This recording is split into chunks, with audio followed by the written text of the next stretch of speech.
Hello అందరికీ, ఈరోజు నేను తోటకూర పెసరపప్పు కర్రీ చేయబోతున్నాను. కర్రీ కాదండి, ఫ్రై.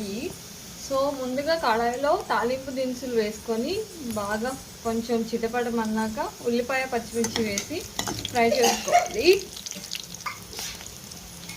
ఇప్పుడు నానబెట్టుకున్నానండి ముందుగానే పెసరపప్పు.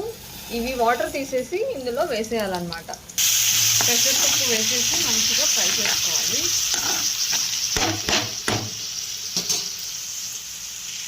ఇది కొంచెం బాగా ఫ్రై అయిందండి. ఇప్పుడు నేనైతే తోటకూరని వేసేస్తున్నాను.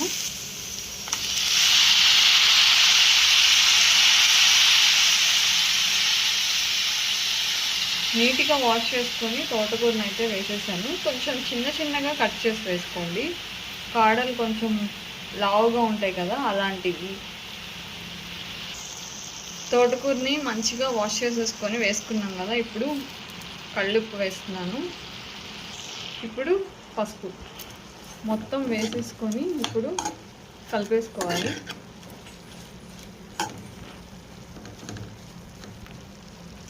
ఇప్పుడు మనం మూత పెట్టేసుకుందామండి. మొత్తం మిక్స్ చేసేసుకున్నాను కదా.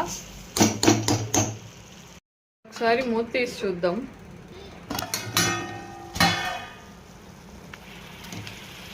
చూసారు కదా, మొత్తం ఆవిరైపోయింది. ఇప్పుడు 1/2 టీ స్పూన్ కారం వేద్దాం. ఇందులో కొంచెం మసాలా కారం వేసుకోండి, టేస్ట్ చాలా బాగుంటుంది.